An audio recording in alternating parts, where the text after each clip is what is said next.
Say like some of the best animators that I've ever worked with or worked with at Pixar took the longest to do their shots. But they're the shots that people talk about when they're walking out of the movie theater. I'm sure you've gone through moments where you're burned out.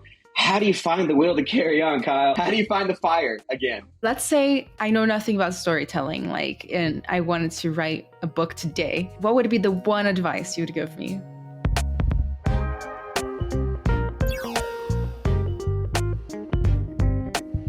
We should do it together in unison. Like 3, 2, 1. Let's get started. 3, 2, 1. Let's get started. Okay. 3, 2, 1. Let's get started. Are you interested in breaking into the wonderful world of video games, animations, film, motion design, and more? Are you already an industry professional just looking up to level up your game? Welcome to the Industry Standards Podcast, your number one source of news, advice, and education about your favorite entertainment industries. Join us as we dive into the insights, experiences, and get tips from creative leaders across the board, from video games, motion picture, animation, and beyond. Gain a deeper understanding as we speak to creative professionals and get their lessons learned, hear their stories, and get invaluable tips. Our goal is to help you achieve your goals and make your mark in the creative industry. My name's Ana Carolina Pereira, and I am one of your hosts today. I am a college professor at the Ringling College of Art and Design and 3D technical artist, game and VR developer, character artist online. I mentor people from all over the world who wants to break into games and VR. Really excited to be here so that we can share some tips from the greatest minds that our industries have ever seen. Hi, I'm your co-host, Joshua Singh. I'm an artist and art director. I've been in the video game industry for about 18 years, working at studios, both large and small. I'm interested in everything creative. I'm interested in speaking to other creative professionals about their experiences and learning as much as I can from everybody. Shout out to today's sponsor, the Ringling College of Art and Design's virtual reality program. You'll hear more from them somewhere in this podcast. Welcome, everybody, to the second episode of the Industry Standards Podcast. Today we have none other than Kyle Balda as our wonderful guest. Kyle has been in the animation industry for 30 years. I looked on your IMDb, and the first thing is 1992.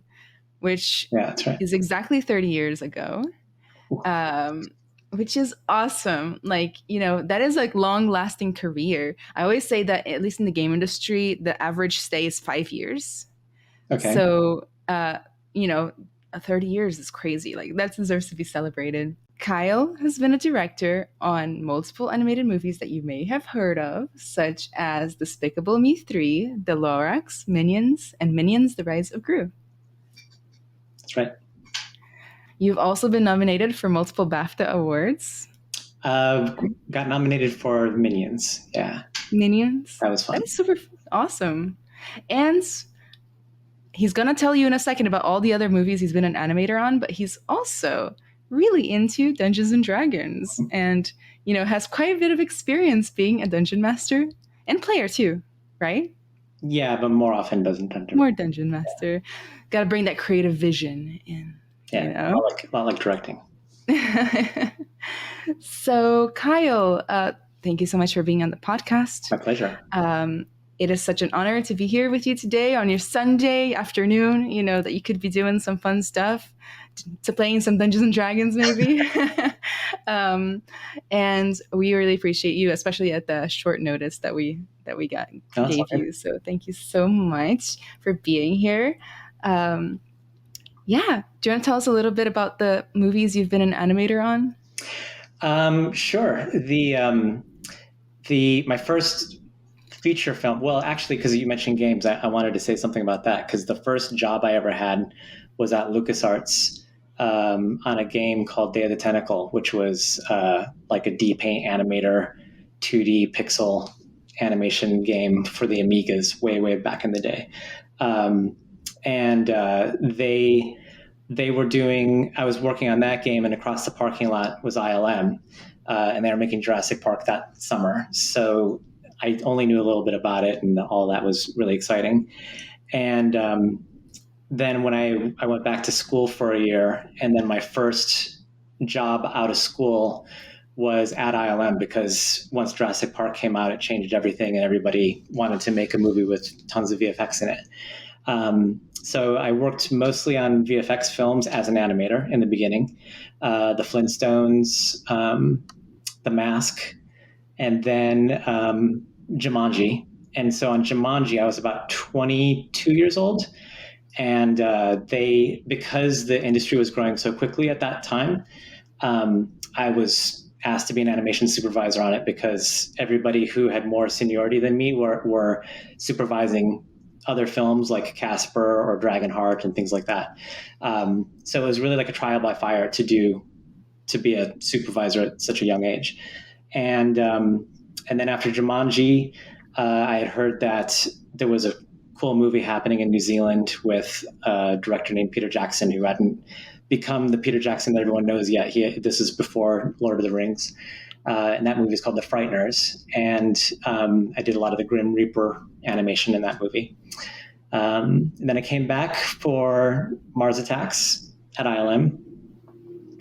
And then a lot of the guys that I had gone to school with at Cal Arts had gone over to Pixar as their first jobs, and Toy Story had just come out.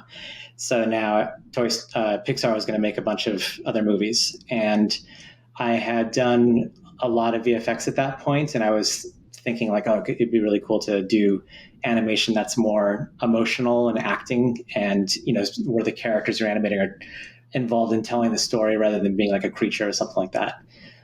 So I got a job at Pixar and worked at A Bug's Life, Toy Story 2, and Monsters, Inc.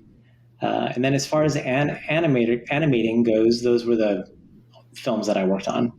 I took a break from production and I went to teach, and I moved to Europe and was living in Europe. I was living in Paris for maybe like 5 or 6 years, and I was teaching a lot all over Europe, and I was doing lots of like short subject stuff, commercials and things like that. So it was a good coincidence when Chris Meledandri brought Despicable Me to McGuff, which is a studio in Paris that I had been working at a lot, and wanted to do Despicable Me, and Illumination McGuff was created. And that really changed everything for, directing and doing a bunch of other non-animation related stuff. So that is super cool. So you've done a lot more different types of things than your IMDb said. So actually, I think it's super interesting that you were given a supervision or supervisor position so early. Do you think that had a big impact on your career or your approach to working? I think that I probably could have taken advantage of it more if I had been like more ambitious, like in terms of like wanting to like get ahead and get promotions and things like that. But like, especially early on, I was just so into animating, that supervising means that you're spending a lot of time working with animators and not animating yourself. So in some of the times I was feeling like, oh, I really want to just animate that shot. It was like I hadn't done enough animation yet to kind of fully let go. But I think that what was really cool about it was getting to work closer to the director or the VFX supervisor and learn more about, like, as a whole, how the pipeline was working, or even how the film was working. At Pixar, I was a directing animator on Toy Story 2. And what was really cool about that was to be in the room often with the directors, even when they're doing like layout launches or things like that, or when you were every sequence that would be, launched and briefed for all the animators, getting to be in all those meetings. So those were great opportunities, because then you start to see like how the director's thinking about storytelling, or how the head of layout is thinking about cinematography. Whereas, when I was only animating, it's more like you and your shot are there, and that's kind of like your whole world is like this 7 seconds of the film for the next couple of weeks. So that part of it I really liked, but I think a big thing that always drove me was just wanting to learn more and learn different departments, learn about visual storytelling, learn about what makes what makes storyboarding work, what makes editing work, all that kind of stuff. So I always had that kind of a curiosity to sort of branch out from just animation. That is super interesting. And I bet that branching out was a huge bonus when you actually wanted to be in more of a director's position, right? Knowing a little bit more about the pipeline and how every team integrates, I imagine, is like super valuable. Definitely. Yeah. Yeah. It's, I think knowing how to communicate with all the different artists is really important, and being able to know what they have to do to kind of, hit the note or realize the shot or like the vision for a sequence or something like that. Knowing what they have to go through kind of helps you, communicate in a better way. So that it's not, you're speaking directly to their skills, and I think communication for a director is like one of the most important skills you can have. That is such good info. So, Kyle, a lot of the people who are going to be listening to this podcast, they are folks that either will start trying soon or have been trying to get their foot in the door into animation, motion design, games, and things like that, right? And getting your foot in the door, especially nowadays, can be really tricky. Mm-hmm. It almost feels like you have to be a maverick who does everything and does social media, marketing, goes to networking events, has a reputation, goes here and there, has an amazing portfolio, and somehow 5 years of skills by the time you're 21. So tell us a little bit about, you told us about ILM and CalArts. So what do you think what did it take for you to get your foot in the door, and get that career rolling? It was, in the beginning, and this is probably different than a lot of the challenges that people who are trying to just break in now, was just even knowing that it was possible. Because when I was growing up, like in the 80s, I would watch an animated film and just think that like that happened because of some magic or something. Like it was hard to imagine that people actually made this stuff. And like, how would you do that? And I used to love to draw. And so one of the things that made a huge difference in my life is just by chance, a friend of the family, one of my cousins, is Dan Jupe, who at the time was a Disney animator, and he had animated a lot of Sebastian the Crab and Little Mermaid. And then on top of that, he's just like an incredibly nice and generous person. And he agreed to look at my my sketchbooks and, made drawings over them, like with a red magic marker, and basically said like, you're drawing like an illustrator, and that's fine if you want to do that. But animation drawing is this other thing. It's all about movement and life, and rather than, the rendering of light and stuff like that, So, but he basically said, yeah, if you want to know how to do this stuff, you have to go to CalArts. And at the time, I think it was only CalArts, Ringling, and Sheridan were like the only real options for animation schools in North America. And so now there's, hundreds. But I got into CalArts, and that's when, it really like broke into my understanding even further about how to draw for animation, how to, think about that sort of thing. But I was really influenced by, Luxo Jr., the Pixar short, that had come out like in maybe I want to say like 88 or 89. I think I was still in high school. And I was just like, how did they do that? So like, that's, it looks so amazing. And I'm not like a computer person in terms of, that I know how to code or anything about, like if my computer breaks down, I'm completely lost. But I really loved the look of computer animation, even back in the day. And so Pixar was always really on my radar. And at CalArts, the second year that I was there, ILM had donated a bunch of the Silicon Graphics computers, these like really massive, chunky old like beasts of computers, to the school. And they had all this gravity around them because they were the computers that they made Terminator 2 and The Abyss on. And so, you could audition with a storyboard for a short film to make a film on one of these computers. And it was interesting because at the time the software was Alias. I don't know if anyone even remembers that software, but it's like it was the software that was used for those ILM films early back in the day. And I spent so much time like learning Unix just to get around like this this code, like a coding language, and learning how to put textures on things and all this kind of stuff that like is not a good use of your time if you want to be an animator. And I kind of lost that year to that project, because after that I did an internship that following summer with Pacific Data Images, who got bought up by DreamWorks, and they made their first movie was Ants, if you remember that back in the day. So at the time, they were doing mostly like TV commercials and morphing and all this. Morphing was really huge at this time. This is like 1990. Oh, yeah, I remember that. Yeah, but they had a small character animation department, and they just really mentored me into like, okay, now you've learned about how to use a computer. But the reason we actually wanted you for the internship was because of your first year 2D animation film, which showed that you know how to like tell a story with characters and with movement.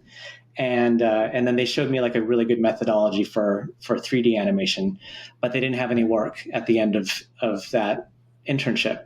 And that was, tying back to what we were saying before, that was the summer that Jurassic Park came out. So at that point, it's like I had this 30-second long kind of internship film that I made, which it was more of like a situation than a film. It wasn't really like a story.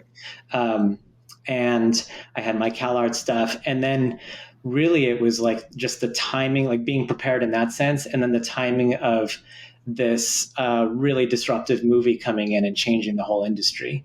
And then like, they just couldn't get people fast enough. So it was sort of, like getting that break of like right place at the right time, but also, being prepared for it and having done a lot of practice and, just developing myself as an animator as much as I could at that point, and how to have a workflow. It totally reminds me of this phrase that you might have heard of before, which is luck is when preparation meets opportunity. Mm-hmm. Have you ever heard that one before? Yeah, so in that sense, it's super. Yeah, exactly. You had the preparation, you were ready to jump on an opportunity, and as soon as it arrived, you were there at the right place. Yeah, certainly surrounded by the right people. You were in the right town, so to speak, right? Since ILM was across the street. That was, yeah, CalArts was in LA, which was definitely a good place for animation. But 3D animation was bigger in the Bay Area, like up by ILM, and PDI was in the South Bay. I think back then it was like ILM, PDI, Pixar, all in the Bay Area, and Rhythm and Hues down in LA. Those were the four big ones at that time. Still sounds so close together to somebody like me who got their start in Texas. I'm from Brazil, but by the time I was interested in the industry, I was living in Texas. Okay. And I remember that the industry there, I used to host industry events. I ran the Unreal meetup and stuff like that on the game side. And the industry there had a different energy. It was like, hey, anybody who's made it left.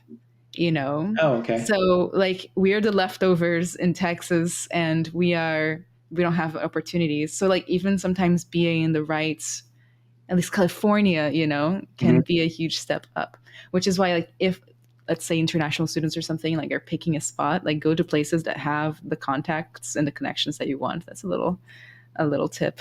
The next big question is, you've worked on many successful animated films, such as Despicable Me 3 and The Lorax. Can you share some of the challenges and the rewards of working on big films like this? Mm-hmm. So I think, maybe one thing that's an interesting angle on that question before talking about those specific films is, because this would be more for like the animators in your audience, would be... because I spent the first half of my animation career working on visual effects, and the second half of my animation career working on character animation in character films. So, and then I think this actually sort of breaks down how I like to think about animation in general as like physicality and acting. And if you can marry those two things, then you're this like powerhouse animator. Because if you're doing creature animation, then it's really all about physicality. You're trying to make that elephant that's crushing a car, or the dinosaur that's like attacking, a building or something, look like it has proper weight and all that. But the elephant's not going to have like a change of emotion while it's, crushing the car. It's not thinking about what it's doing, and it's certainly not changing as a character over the arc of the movie. It's just there to be sort of like a force of nature. But like Woody and Buzz are absolutely driving the story, and they're in conflict with each other. They want different things. This is coming out in their performance. So I think that the challenge at all the ILM stuff, even though now there's more like, 3D characters in live action movies that are driving the story, that can happen too. But when you're doing more creature animation in that sense, it's all about the physical. And that's really concrete to get. It's like right or wrong. Whereas like if you're working at a studio like Pixar or Illumination or DreamWorks, then you're working on characters that are really involved in the story. So emotion and performance is really important. So I think those are the kind of two major challenges up front. One of the bigger challenges in recent times, I think, is, so Minions Rise of Gru was the last film that I directed, and it was I want to say the fifth film in the franchise. So you're with a franchise film, you're looking to be like, how do you keep this fresh? How do you, how are we going to tell a story that, especially with the Minions, that has a pretty big following of people who love the Minions for what they are and what they do and all the stupid things that they do. And so you don't want to disappoint those fans, but you don't want to go back to the well and keep doing the same thing or telling the same types of stories that you have in the past. So those are the big challenges there, is like, how can you take this into new territory that's going to be exciting for people, and also not alienate anybody who's never seen a Minions movie before, so they can come in and get on the train and see what's happening and follow the story. There's so much interesting stuff to break down in there. First of all, I just got a lesson in animation because I hadn't stopped to think about the difference between physicality and performance. And physicality, turns out, now that you've put it into words, is one of the main things that I pay attention to when I'm seeing animations for everything. Mm-hmm. And I've been noticing, like, even if the character model, because I focus more on that, character model can be perfect textures, little tiny fuzzy hair everywhere, it doesn't matter. If the animation feels weightless and light, it looks super fake, right? Yeah. Creatures jumping and they just look like they're moving a little slow, things like that. Or, like things landing, but they don't land with like that, like, like bounce that they do. Right. And like, even fat jiggling. I teach a workshop and I'm always like, guys, gravity, like even in the T-pose, like we just want to add a little bit of that, like little bit of like pull downwards, I do agree though, like with you, like, it's funny because when you're saying like, you see the fat jiggling on something, like when something big like takes a step, an animator is going to look at that and go like, that's amazing, like how much detail they got into it. But a person who's not an animator is just going to be like, yeah, that's there. They're not going to get so blown away by the nuance. They're just going to, like, all you did with all that hard work is like you earned their suspension of disbelief that there's a dinosaur in that shot, and if you don't do that, then anything else that happens is like lost, and if you're animating Woody and Buzz and the weight looks wrong, then no matter how great the lip sync and the facial performances and all that kind of stuff, it's like something's weird. There's like an uncanny valley about it, but I mean, like, I would say the common reasons why weight and physicality doesn't get worked out is because the animator is just not thinking about it, or maybe doesn't have enough practice or skill in those areas, and some things can just really be like unintuitive, like even the way that like you take a footstep and like where the weight of your hips are over a foot. When you lift up your left foot, 100% of your weight has to be on your right leg.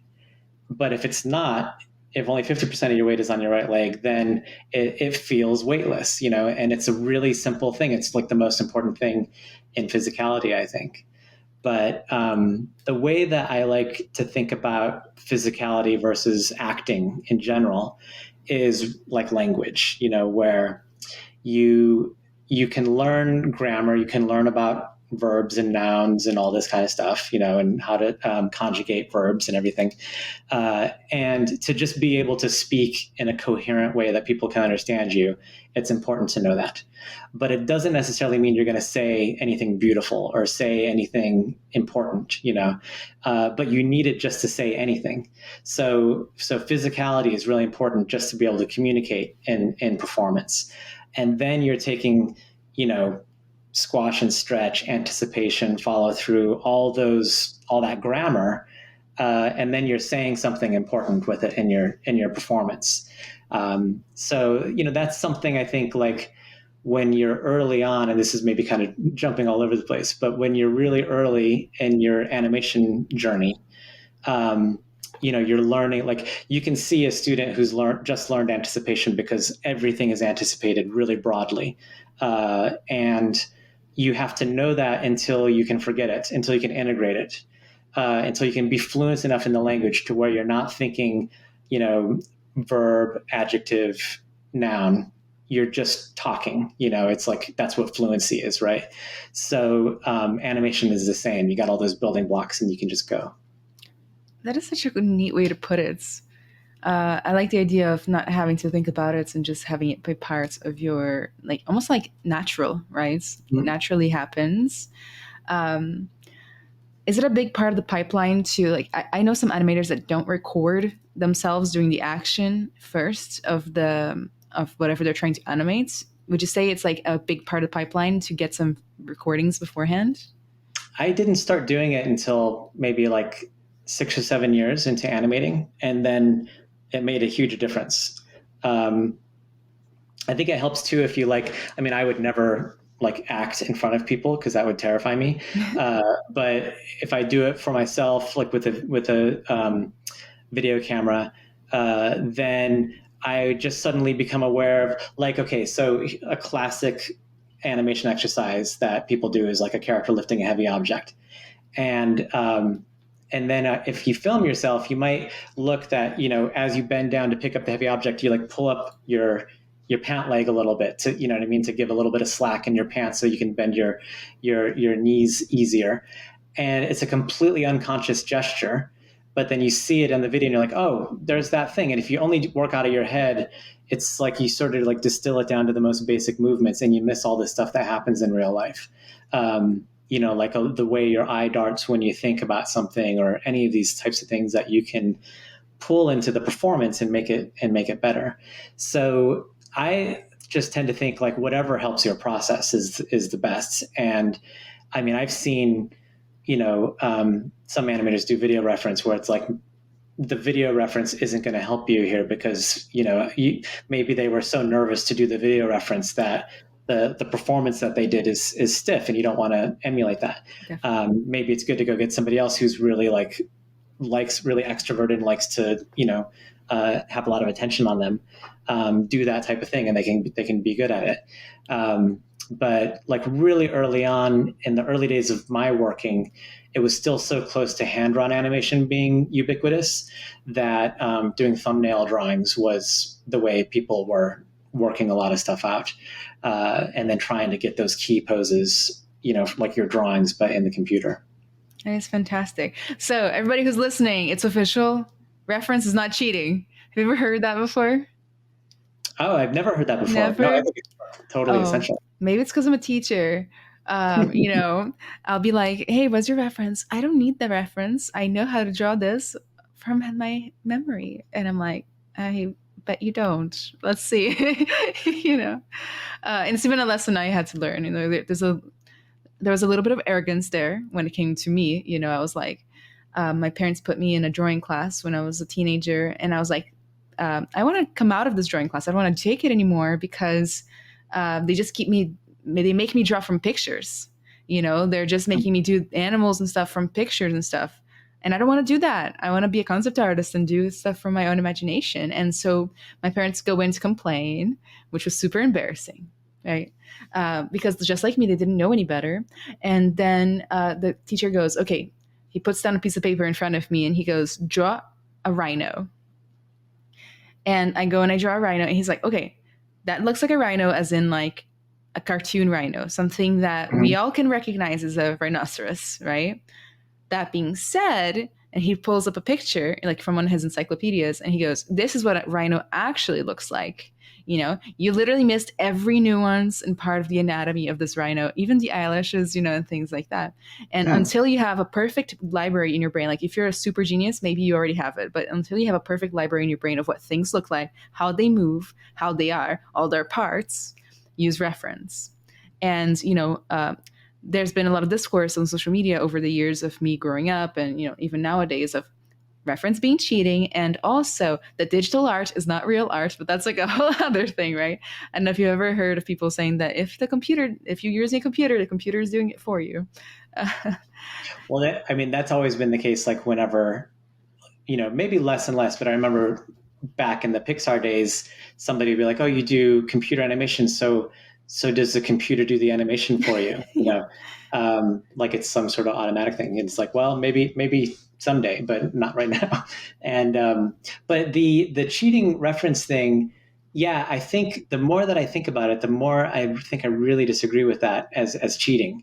But I think that you have to like make it your own in some ways. So this is a little story. This is again talking about elephants from Jumanji. You know, we went to the San Francisco Zoo to study how they move and, you know, to like do the research on that. And I shot lots of, you know, video of like elephants walking around. And I was able to make like a little edit of it so it would loop on my computer like probably like 27 frame walk cycle or whatever of an elephant. And I was animating the elephant to try to like make it look like, you know, and learn like what's the pattern of the footsteps, what happens to the shoulder blade when the weight goes on it, all that kind of stuff. And, you know, I was like having a really hard time with it because I was learning what it was. And then at one point, I think this is where it gets to be cheating, is like I tried just to kind of learn better. I tried rotoscoping one. So I put it like on the background and just tried to animate it. And then that one was the worst of the, you know, walk cycles that I had done. But what helped with that, all that stuff about doing like 20 or 30 different walk cycles, was that like I had learned in the same way that you learn how to draw the rhinoceros from looking at it, like I had learned how that elephant moves. So then you throw all that stuff away and you do one of your own. And now you're just using all the stuff that you know. And then this is where exaggeration, which is like a really important principle of animation, comes into play, because the rotoscoped version, and this is a big problem, I think, with rotoscope in general, it's like a facsimile of movement and life. It's not life, you know? So it's almost like taking a photocopy of a painting. It's not like a painting, especially if it's like an old black and white, you know, Xerox machine or something. But if you look at a photo and then you try to draw it, you're going to give something special to it. You're going to push the contrast of the lighting. You're going to push the shapes and exaggerate some of the forms, unless you're going for absolute photorealism. But I think with animation, you're trying to create, you know, the illusion of life into that creature. So you have to go a little bit further than life usually does to compensate for the fact that there is no life there. You know, it's just a wireframe mesh with like a skeletal rig inside of it. And you're trying to create that illusion. So the exaggeration on top of what you've studied as reference, I think, is the important thing. That is super awesome. Looks like Josh is here. Let me let Josh in. Hey, Kyle. Pleasure to meet you. I'm Joshua Singh. I'm currently at Marvel. Okay, great. And I'm an art director. I've been working in video games for about 18 years now, and I've always been curious about the correlation between film and video games. And as technology gets better and better, things are becoming, I see a convergence happening in craft and technology and even in storytelling. But what I'm really curious is the behind the scenes, like the cultures, like the culture of game dev and the culture of film. Like there's a lot of things going on in game development right now. And I'm sure people who work in Hollywood have similar stories. But I'm really curious as to, you know, being a creative, a professional creative in Hollywood, if we've gone through some of the same things, you know, both good and bad. So I'm interested in talking about that kind of stuff. Okay, great. Yeah. I worked a little bit in games in the very beginning of my career, but then went more, you know, towards feature films. So I think like the game industry culture has certainly evolved and progressed a lot since what I knew it as. What was that transition like, if you don't mind me asking, from going from games to film? In the beginning, it was exciting because I would say that games back then, while they were, I've always played video games and still love video games. But now it's getting harder and harder to tell the difference between like a cutscene, you know, and or even so I love Elden Ring. It's one of my favorite games. Yeah, it's a good one. And I just can't believe how good the surfacing is in this real time game. You know, or the way that like the light will just like reflect across something. It's just mind blowing because I had done games animation on the Amiga on Deep-Paint Animator, doing like pixel 2D Deep-Paint Animator. That's awesome. Yeah. I know that. That was like my first job ever. And so, you know, it's like, I think if that is I love like really low res pixel animation now, but like in a kind of nostalgic way, you know? And I think it can be cool, like what you can create with such limited amounts of materials. But you wouldn't look at that and be like, oh, that instantly translates to feature films. So, you know, I was telling Anna, like while I was working on that game on the Amiga, across the parking lot, they were making Jurassic Park, and that was like very different level of, you know, production value. So you know, at Marvel, you know, even on the video game side, we're always just like story. And it's something that across the board, like everywhere I've ever worked, we're always trying to pull a story out of these pieces. Working on all these different productions, what have you found? Like, have you found a method to the madness of trying to pull some heart out of all these pieces that you're given to as a director? Like, I know it's a very vague question, but like, do you have a methodology that you sort of approach to find the soul of a story? I think maybe, I don't know if I'd call it a methodology, but more like an important,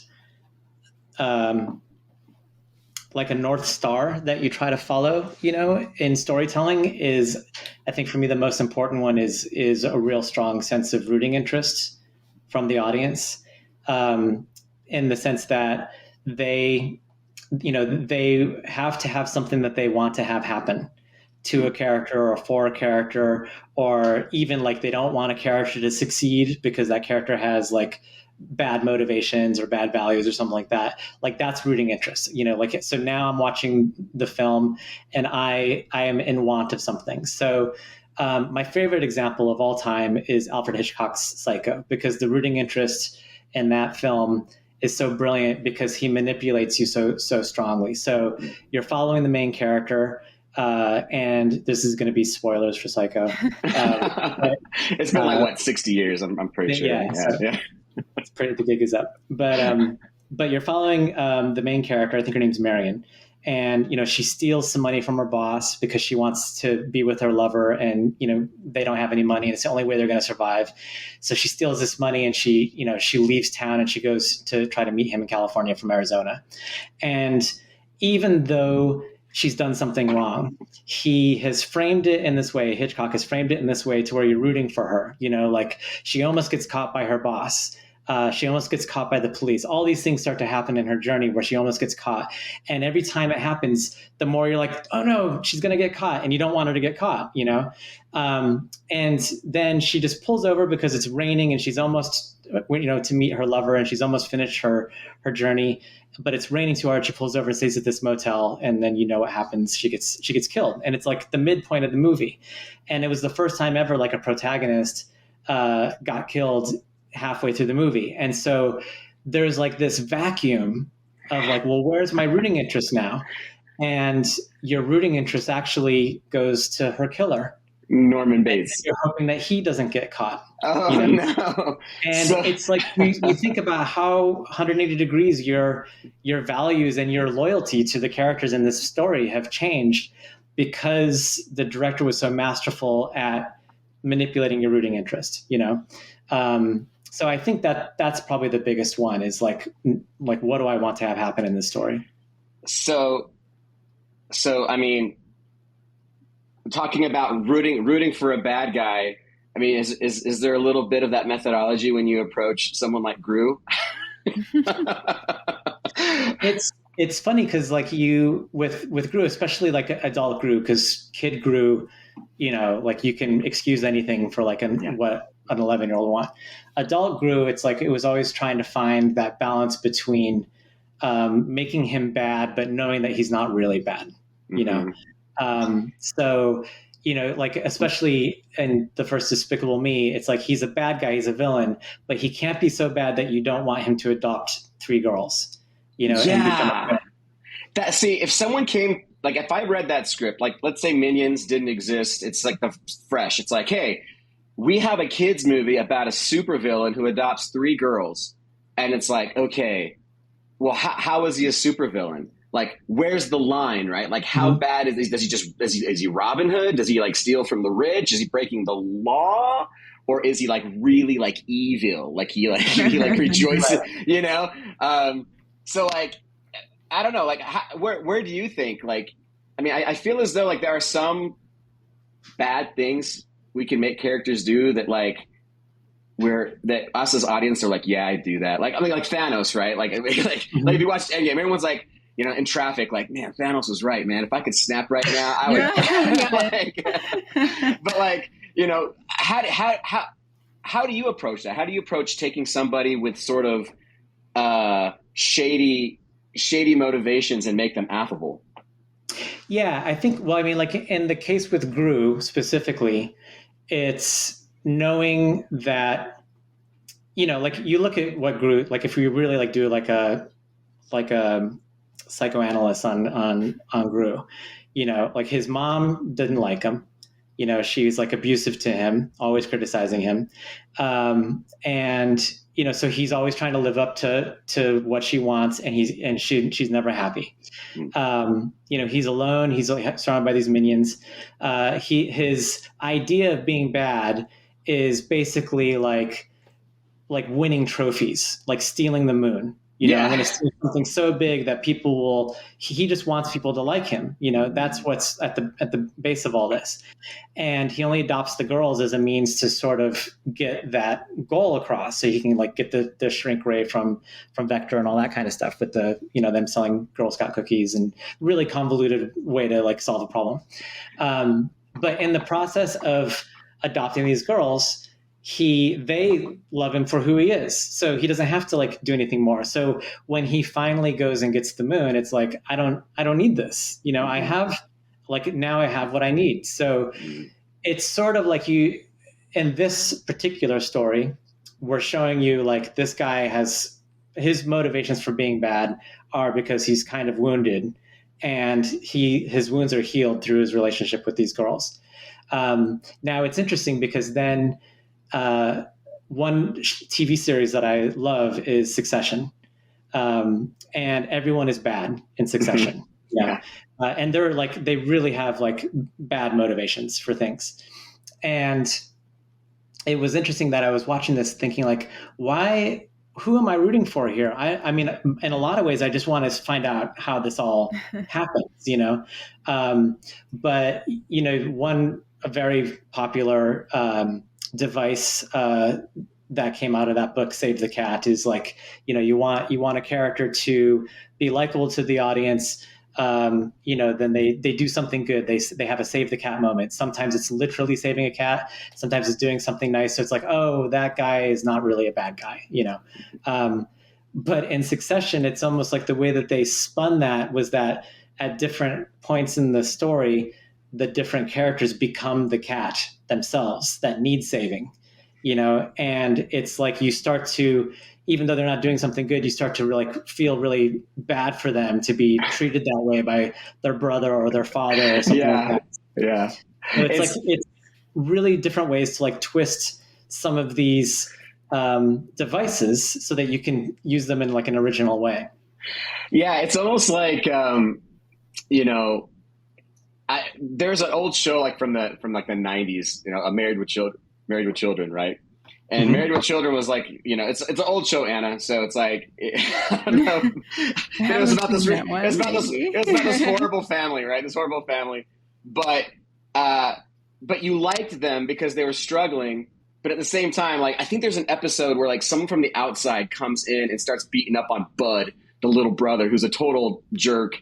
But they're he's like, no one can do that but me, right? It's only I can beat up on Bud, my little brother. You're not allowed to. So when you set up this sort of this sort of bubble of relationships, and I haven't seen Succession, but I totally understand where it's they're horrible, but they do need saving. And it's okay, he saved them.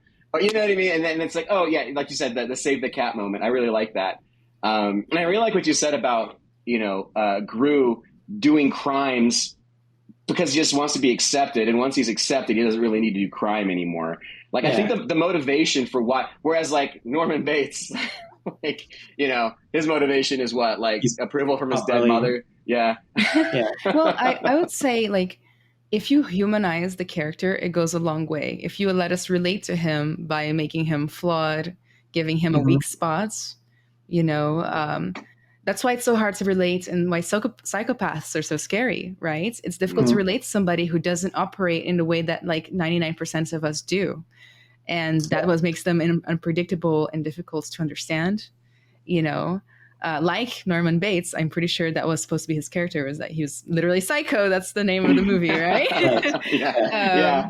But somebody like Gru that has a soft side, and bringing those little girls in to expose that soft side, that goes a long way to humanize this character. By the way, I know you mentioned something about if somebody brought in the script. I think it's so nice to mess with our expectations of what it means to be bad and good and evil, putting together a villain that only dresses in black and gray, and then putting him with three little girls and now he's dealing with stuffed animals and ponies and stuff. That is such a cool way to just get rid of our expectations and put two things that don't go together into a brand new kind of idea, right? Yeah, I think that's awesome. Yeah, and I think that's another real key one that you're mentioning is how do you subvert expectations, and it can be on a macro storytelling way, but it can also be even in a gag in a shot, about how to, you set something up, a joke, so that it's going to go this way and you can see it coming, but then you make a left turn right before that and it's something else. I think it becomes that much more funny because it's I didn't see that coming, so kind of zigzagging like that I think is really important in storytelling as well. Yeah, totally agree. Let's say I know nothing about storytelling, and I wanted to write a book today. What would be the one advice you would give me? Oh, wow. I mean, a lot of what I learned about storytelling is by watching a lot of movies that you have your favorite movie, you watch it, you're enjoying it, and I think you don't think about what's working about it. You see something that's not working, a bad movie, and you can start to understand what's not working about it. Somehow, I think the things that aren't working speak louder than what is working. But what I started to do, I started teaching animation, and animation always leads into story because you're thinking about where does your shot fit into the film and all that kind of stuff. And I started to just layer in visual storytelling or layout, cinematography, things like this, things that I was interested in but wanted to learn more about. And so it was sort of like by trying to explain it to somebody or trying to explain why does this sequence work in this film, you start to understand like what's under the hood. It's like understanding the engine of it, and taking it apart that way. So this is like the first idea that comes to mind if you're thinking about like I'm in a bubble and I'm not going to go to school. I don't have like somebody who I'm working with who's like a director or like a head of story or something like that. That's helping me instruct that I have to figure this out on my own. I would just start by like looking at what you really love. And it can be a story in a game. It can be a story in a movie or a comic or anything. And then try to like explain what the characters want. What are the obstacles for that character getting that thing?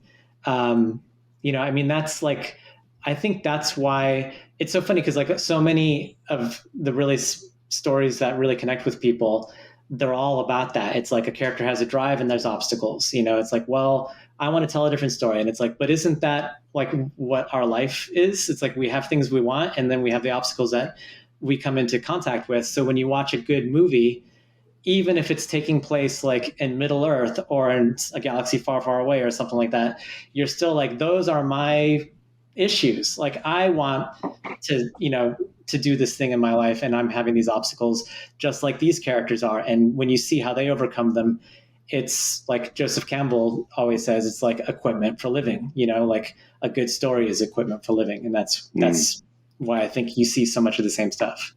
Ringling PreCollege is seeking visionary VR students with the story and drive to succeed. Do you see yourself creating a three-dimensional, computer-generated virtual reality environment where users can be immersed within your imagined or simulated worlds? Is it games, training, or emotional support?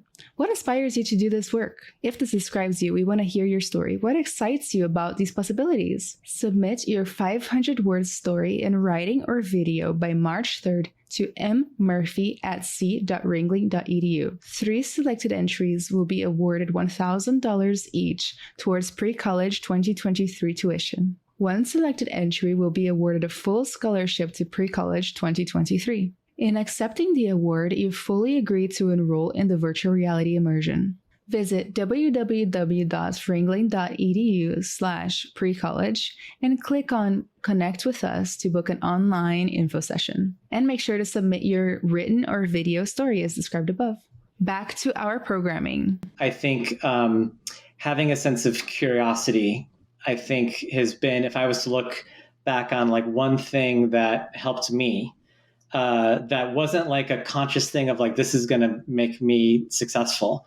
But I think like a lot of things that have worked out for me in animation came out of a sense of curiosity because, like when I was started teaching, I wanted to, learn more about visual storytelling, cinematography. So I started teaching that.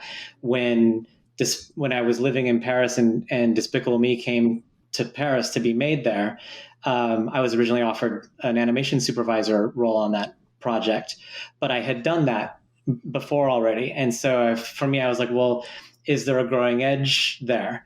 And, even though I hadn't formally done layout, I was really sure I could be the head of layout on that film and was able to convince the producers to, give me a shot at it.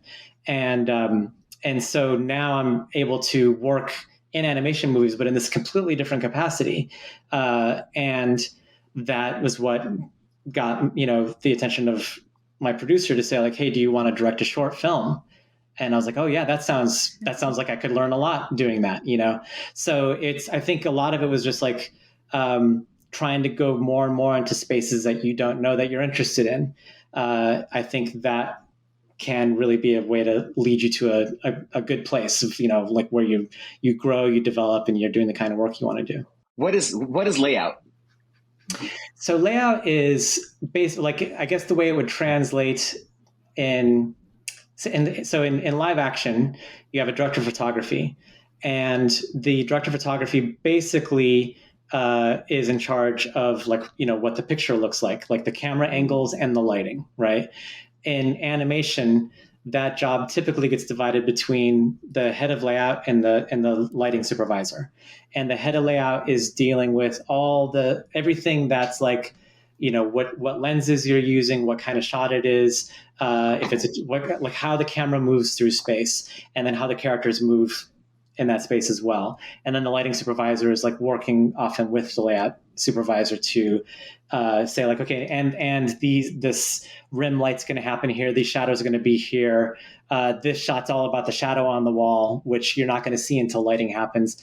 Things like that. So you're composing the shot, but you're also getting a lot into visual storytelling. Like a really simple one is like you want to feel empathy for a character. You want to feel bad for a character. Doing a down shot on them is going to make them look vulnerable and small. You want a character to be really big and intimidating. Doing an upshot is going to make them look big and scary. That's like really super ABCs.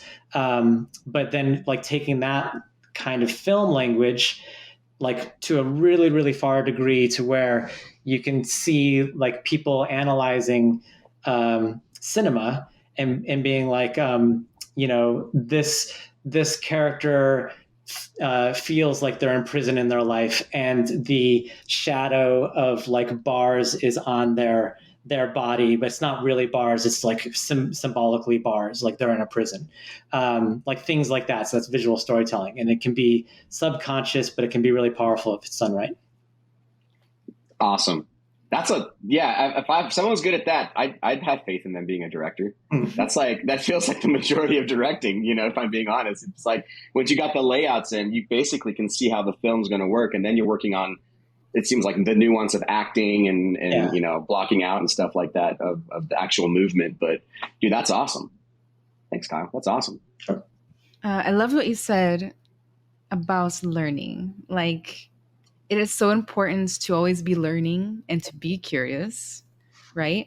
There are people that navigate this industry with a very harsh unwillingness to learn, adapt, and continue seeking out that knowledge. People who are like my way or the highway. I learned it this way in 1992, so it's still the correct way to do this.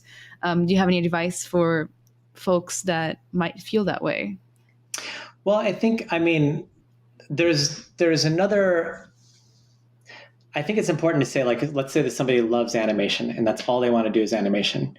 I don't think there's anything wrong with that. And you can become like an amazing, animator. It's like maybe all you want to do is play basketball. You never want to coach. You know what I mean? Like you're just going to be like a great basketball player. That's what you're going to be known for. And in animation, you don't have the time frame of like, your body's going to get too old to like perform on the court. So you can certainly have a much longer career that way. So I would say like, it's not that there's not virtue in that. But I would say like within that sphere, being open to other ways you can approach the process. And maybe what it's about is like not so much even like the methodology, because maybe you get really used to the way that you want to animate, but the way like other ideas, like other ways you can like get emotion across, other ways you can express yourself through a character.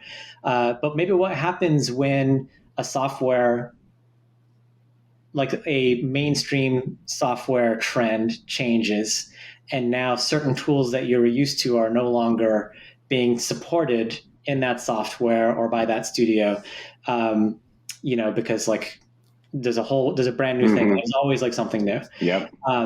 I think that having an open mind to the fact of like, okay, I'm going to lose some things that I got used to, but that's going to like break my methodology a little bit, and something might come out of it that's good, like a new way of doing it that's good.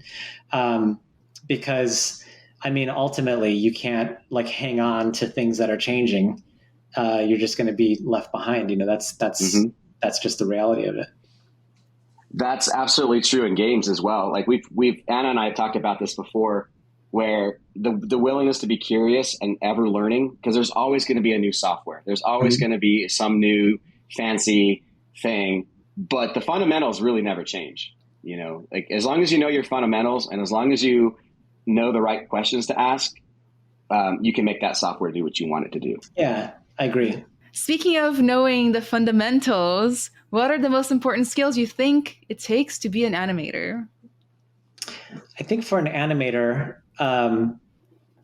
And if it's, again, it depends, like if you wanted to be an animator, like on fully animated feature films, or you want to do like main characters that are driving the story. I think it's really all about the biggest thing you're trying to do. You think about rooting interest with storytelling. So with animation characters, you want to create empathy for that character from the audience. You want to make me, as the audience, forget that I'm watching an animated character, and to think I'm watching a character who wants this or that in their life. They want something to happen. They're striving for something. I hope they get it, and what's going to make you believe in that? And I think like trying to create performances that make me feel, for them. And it doesn't have to be, it can be so subtle. It can be like an eye dart, can show like so much depth to a character. It doesn't have to be moving all over the place to like be good, so that's the brass ring, or the Mount Everest of animation, is like creating, like a really beautiful performance. Mark Walsh is an animator at Pixar who did the scenes in Finding Nemo, when Dory is talking about like how important it is that when she's with the other characters, and I can't forget the father Marlon? character. It's Marlon or Marlon, right? Marlon, yes, thank Marlon. you. And she says, "When I'm with you, I remember," and like it's such like a moving scene. Like you'll cry when you see this. Like it's because this fish is like feeling this really important, connection. And it's interesting because he told a really inspiring story about how when he animated this series of shots, he basically like locked himself up in his room at the studio and got a bunch of old photos of like family and loved ones, and like went down this like, like it's like a method actor, got into the headspace of what Dory's feeling about remembering like important things, and then just channeling all that. So you don't tend to think about animators as like doing this sort of method acting like this. You think of them being like really good at Maya or Blender or something like that, which is important because that's like how you get around, but it's not what the thing is, and so I think the best way to think about an animator is that they're an actor, and like you have to be a good actor. And so studying things that actors study, even improv classes are great. Just get into the space of, coming up with stuff, feeling things in your body, and then like channeling them into your character. That's so funny, because every animator I've ever known has either been like, they could have been a stand-up comedian, or they all do martial arts. Like they're all like MMA dudes with like all tatted up and everything. And but they're all really good storytellers, and they're good actors. In order to convey that storytelling, in order to convey that emotion, do you think it's worth it for every artist to like, this is going to be a philosophical thing, like pursuing a full life and having as many experiences as you can? Like, I know, especially in games, a lot of us get stuck to our computers and we live vicariously.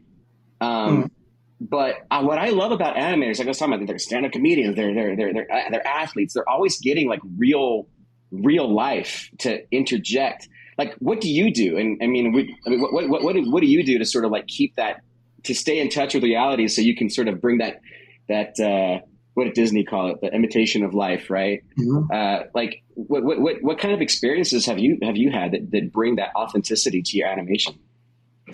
I mean, it can be, a lot of it is like just like watching people, especially for an animator, like that's essential. Seeing like the body language, or like seeing, like I did a lot of traveling, and like seeing the body language of people in different places. How does somebody like in Taiwan, and it might not necessarily be because they're in Taiwan, but it's like, it's just because this story took place there. Like I was teaching, and I had a microphone, and the microphone wasn't working, but I didn't know that. And so I'm just talking, and there was this gentleman who was there to like give me the properly working microphone. And it took me a while to notice him because it was dark. There's a spotlight on me. I'm like, my head's all in the class. And he, on my peripheral, he was like just timidly like wanting to offer me the microphone, but because he was so respectful of what I was doing, he didn't want to interrupt me. And so finally he just like covered his eyes and he like held the microphone out. And that's when I noticed him, you know, and I felt so bad, like, cause he was clearly so uncomfortable here, you know, but I'd never seen that gesture anywhere before, you know what I mean? Yeah. And it's a very broad gesture. I never had to use it in my work, but I was like, wow, that's amazing. Like people are doing incredible things all the time that are very expressive and very emotional without them even knowing it, you know?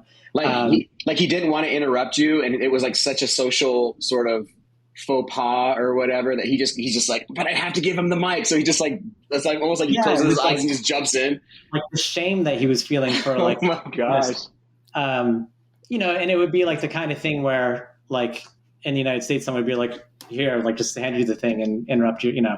And it's not so much about like what you get from culture to culture, although there are different types of, I mean, because there's different like hand gestures that, you know, means peace in one culture and it means something else in another culture, you know? So it's like you take that to like how people move in their bodies, you know, like what, like, and then you add like, maybe they're extroverted, maybe they're introverted, maybe they're really uncomfortable. Like if you're walking like this, you know, versus if you're walking like this, like that's going to communicate completely different things. So I think you just like watch all that stuff and you start to build like sort of like an archive of gestures, you know, from what you've seen people do. But yeah, definitely if you're at home all the time and, you know, like if you're only watching animation movies to get ideas for animation, then you're only going to get ideas of things that have been done already. Yeah. I would even say at least take a first step of just like watch live action movies with the sound down and see how some of your favorite actors do things, you know, like how, like Reese Witherspoon, for me, like the way she acts with her eyes, like it's amazing. Like she gets so much communication out just through the way her eyes move around and her eyebrows, which are just like wild, like how the range of movement she has in them. So I use that when I'm teaching, like, look at this scene, like look how much she's getting the point across without saying anything, that she's uncomfortable here, or she's got an idea, or, you know, she doesn't have to put her finger up or scratch the back of her head to show that she's thinking. Yeah. I tell this joke all the time that like game developers, game designers are all recycling each other's ideas because they're getting all their inspiration from each other. So like, oh, you know what? Groundbreaking idea, another World War II game, you know, or another game that takes place mostly in sci-fi hallways, you know, and things like that. And students pitch them to me all the time when they're trying to work on their thesis projects. And I'm like, what makes your sci-fi hallway different than everybody else's, you know? And they're like, well, mine has an alien in it. I'm not sure that's, you should go outside. You should go to the zoo, the museum, read a book about something unrelated, you know, and start sourcing your ideas somewhere a little different from the real world, right? 100%. Every single podcast, I'm going to bring up sci-fi hallways. It's like my... But they're so easy to make, Anna. Kyle, I had a question. Because you brought up the like hand behind the thing and the like. So have you seen the TikTok kids that like they talk like in the animated like? Rah, rah. Have you seen that? That trend? I might have seen one or two. Yeah. It's like really cringy. No offense to anybody that like does that and makes a living off of it, but like I can't take it because but like some of them are actually really good. They play them in like fast motion or at speed. I don't know what they're doing, but they've got like they're making their eyes like anyway. My kids have started doing that to me, and I can't take it. They're like, Dad, I had a question. I'm like, stop. There are kids that like idle, like their Overwatch characters just idling. Yeah, they're just like idling. Definitely see that. Yeah. What if those are the people you watch, right? Like, and then it just finds you. Well, I mean, like to their credit, that's like a really good like they've studied that movement, and they can actually like reproduce it in their own body. So that's like it's like the opposite of what an animator is trying to do. So as I was saying, Kyle, that's the future. Like in the future, everyone's just going to move like that, and then you'll go to get real life reference, and it's going to be bad animation, which finds its way into good animation. It's just a vicious cycle. So speaking of going elsewhere for inspiration, Josh, I don't know if you know this, but Kyle is an amazing dungeon master in D&D. Nice. So I have put together quite a few questions when it comes to your relationship to Dungeons and Dragons and your love for, it all ties together so well. Love for storytelling, love for acting, understanding a character's desires, motivations, and the obstacles they go through. That's D&D right there, Yeah. So tell us a little bit about like your passion for D&D and how that came to be. I started playing D&D when I was maybe like 11 or 12. So this is like in the 80s, like Stranger Things era of Dungeons and Dragons. And aside from not really knowing how to play the game in the beginning, because like the rules were especially complicated back in the day, but I was very inspired by, first of all, the art. So there's a drawing in the original Advanced Dungeons and Dragons Player's Handbook by David Sutherland called A Paladin in Hell, which like made such a huge impression on me. And like why is that paladin in hell? What's he trying to do? What's like all the story behind it. So it's a really great storytelling image. But when I was young, so I used to spend a lot of time in video game arcades after school. And I became friends with one of the guys who was like worked at the video game arcade, and he would like open up the machines and give me free credits and all that kind of stuff. And he was a young guy. He was like a high school student. And we started talking about Dungeons and Dragons. I think it was because Dragon's Lair, that Don Bluth.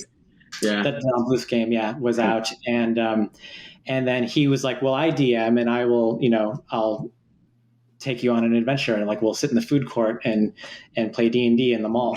And so rad.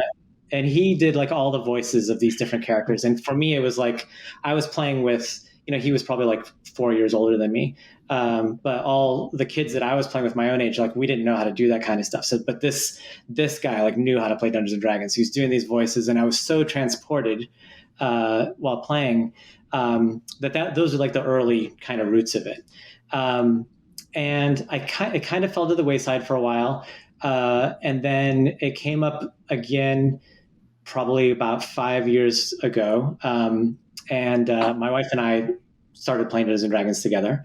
And then we got a group of like Illumination folks. We were living in LA for a period, and a group of people that worked at Illumination and some of her friends, we started to get like this massive campaign going. And everybody was like super into their characters, doing the voices. And my wife and I were like co-dungeon mastering this, DMing this thing. So what was cool about it, from like seeing it from a different perspective, like now I've like worked on movies and this sort of thing, I'm like, oh my gosh, this is like directing a movie, because I've never done a homebrew. I've only done like written material, which is like taking a script and realizing it in the way that you would as a director. But what's great about it is that it's alive, because like the players there are, doing what they would do as characters. And they're throwing you curveballs all the time. So even like, let's say somebody wants to split the party, and like, the rogue goes off and does something completely on their own. And everyone else is doing their thing. So from a director, I'm like, oh, this is a great opportunity to do parallel action, And so I'll stay with his story for a while and just try to find like a cliffhanger, and then pause and be like, meanwhile, and then go back over to the other players. Oh my gosh. And like you try to keep it so like the people who aren't in the focus of the story like want to know what's going to happen over there. So as much as like you're happy to be back with your story, you're like, but wait, what's going on with the rogue over there? Like, are they going to die or something? So that, it's like really great. It's sort of like improv for directors, I guess, but there's also been some great opportunities where, if I'm like, I'm developing a lot of my own content right now, my own stuff, and there's a character that I'm trying to figure out how to write, and so I was invited to play D&D in Portland with a small group up there. And I'm like, oh, okay, I'm going to make a character based off of the character in my story, and then I can play them. I can kind of workshop this character and kind of figure out who this character is. And it was really useful because when I came back to get back to my script pages, I knew more how to write that character. I knew what they would do or what they would say or think, because I had been in some situations with that character. So, I mean, all this stuff, like making movies and Dungeons and Dragons, at some level, it's playing. It's like you're just playing, like making movies, like playing with higher stakes, I suppose. But it's all coming from your imagination and these ideas. That is so fascinating, because my next question is exactly, have you ever used your experiences playing D&D in your work as an animator or director, and how has it impacted your creativity and approach to storytelling? So it's so nice to be able to literally live that character's life. Does that make sense? Like literally RPGing, right? I've seen some videos online that as a non-animator, I was surprised to see, but it's so obvious now where when they're starting to create these characters for movies, correct me if I'm wrong, but they'll make these animation tests of how does this character sit in a chair? That's it. Mm-hmm. The scene is them sitting in a chair. And then every character sits in that same chair, but they all are going to do it in their own way that's special. Yeah. So one character was going to maybe fall off the chair a little bit. One character is going to do it with poise, one will spin the chair. And it's kind of like that. You're creating this backlog of information of who these people are in the first place before you go in with a tremendous budget and actually put them in the scenes, right? Absolutely. Yeah. And in a lot of cases with those animation tests, if there's an idea that's funny enough and good enough, sometimes an entire sequence will be built around an animation test that an animator came up with, or a gag will be worked in there.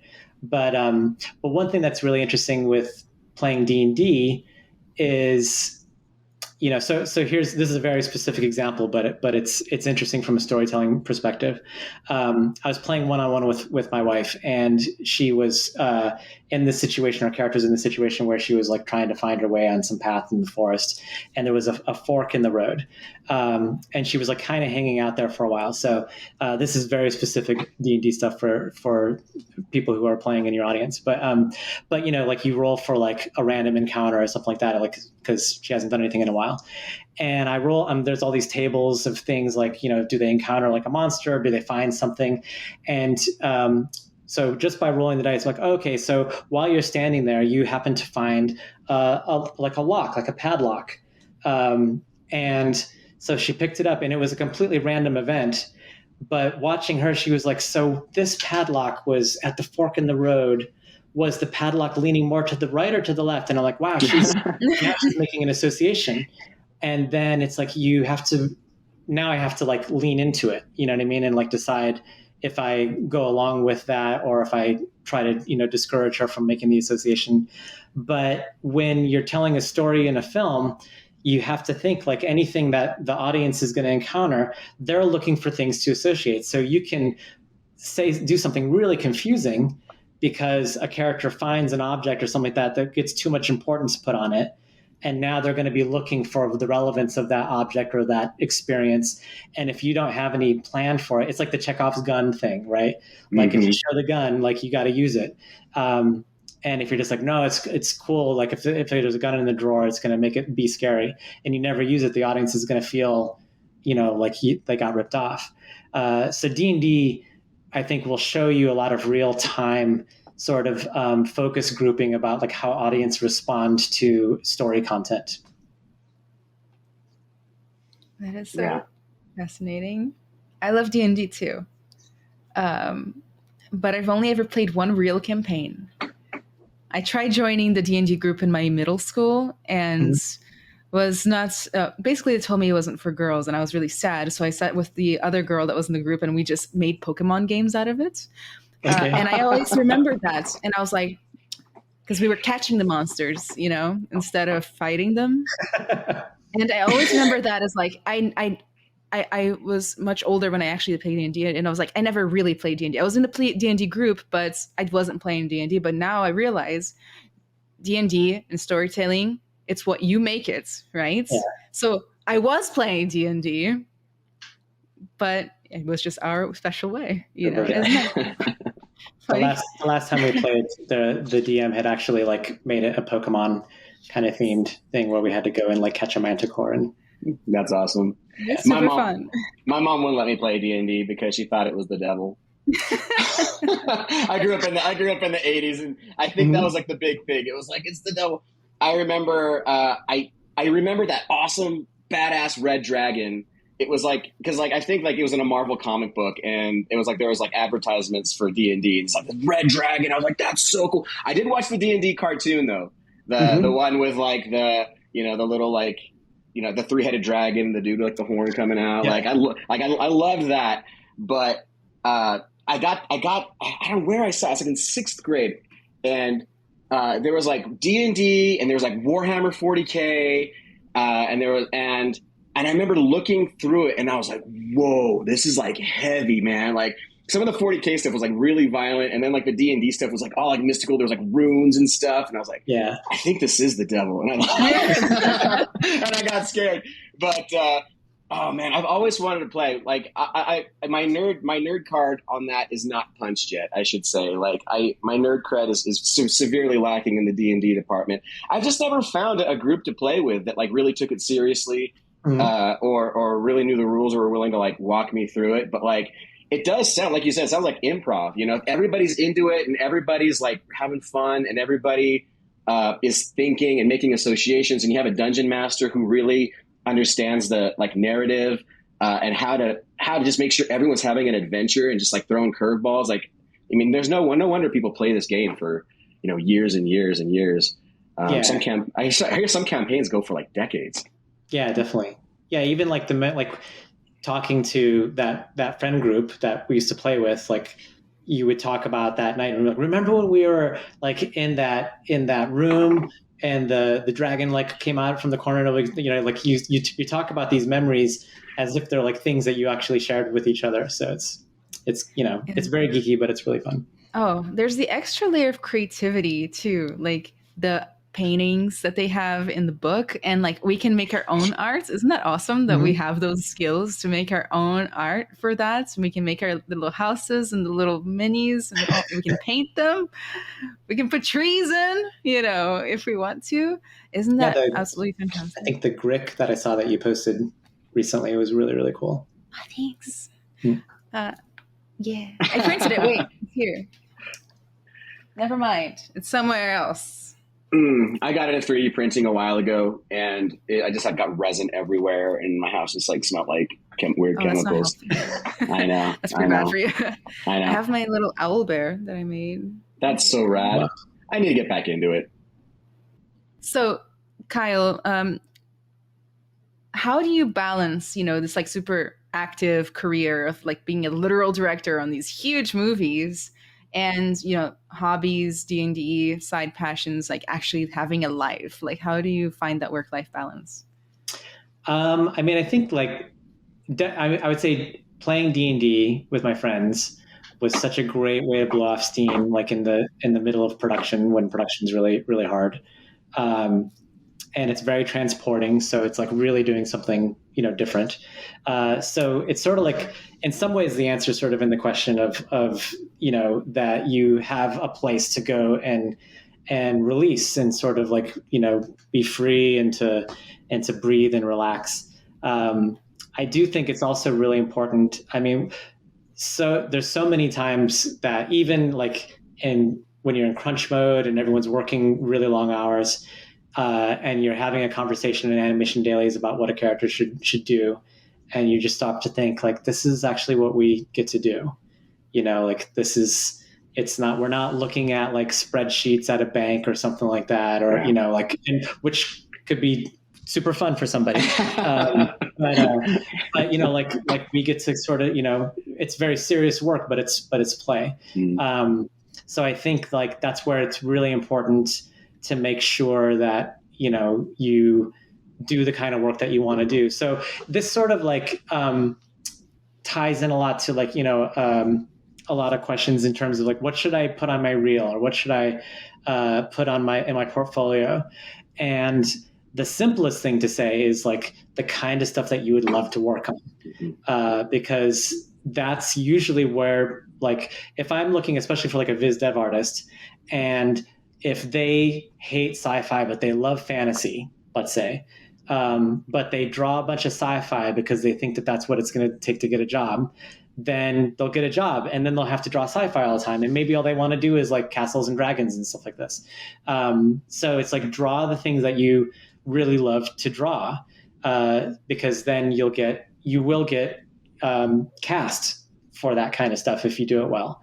If I was going to make a fantasy movie, I would first go look and see like what artists have like a real strong point of view in that, because that's going to make your long day of work go by much faster if you're really loving it.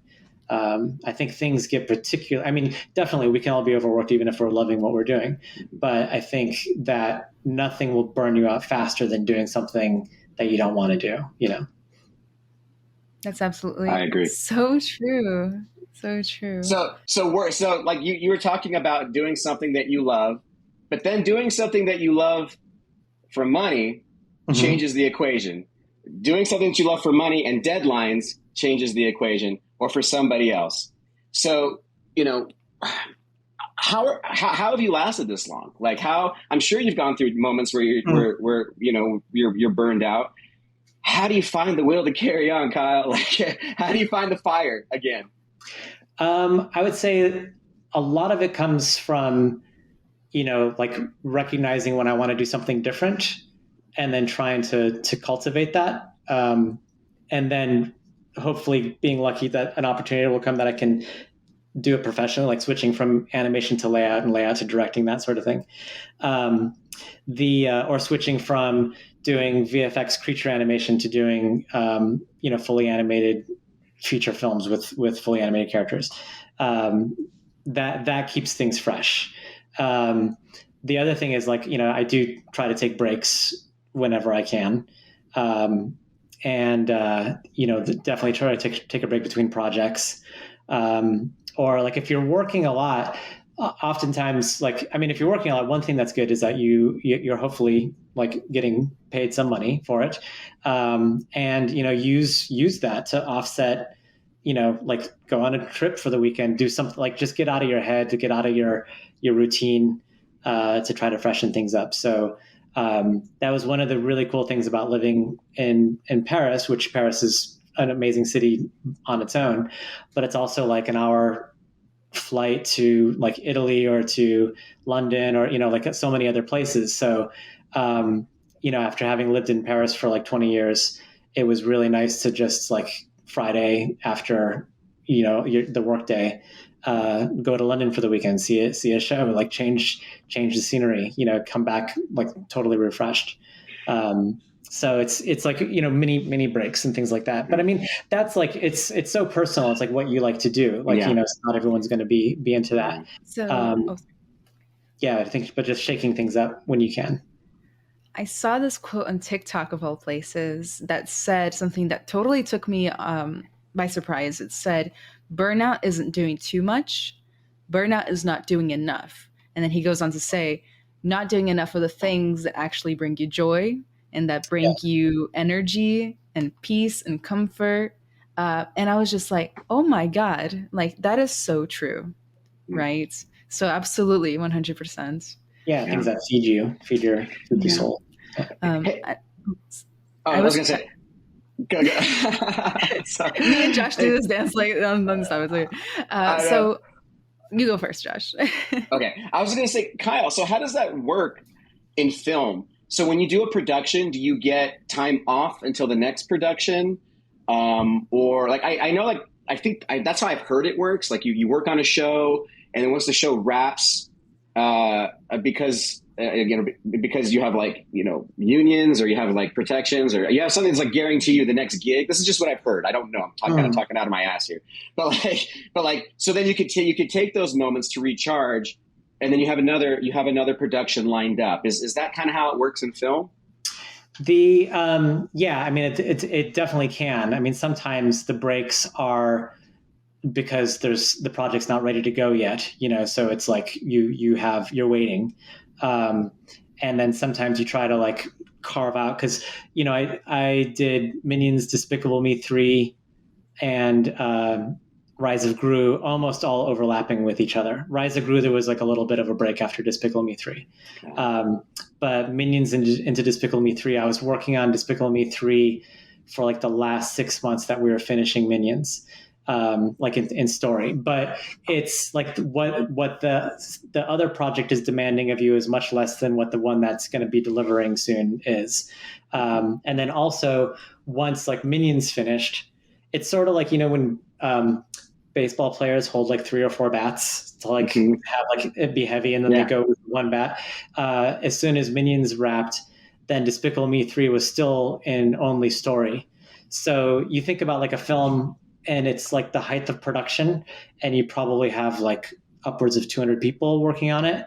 And then at the beginning of a film and story, you have basically like you have some people in art, the storyboard artists, the writer, the editor.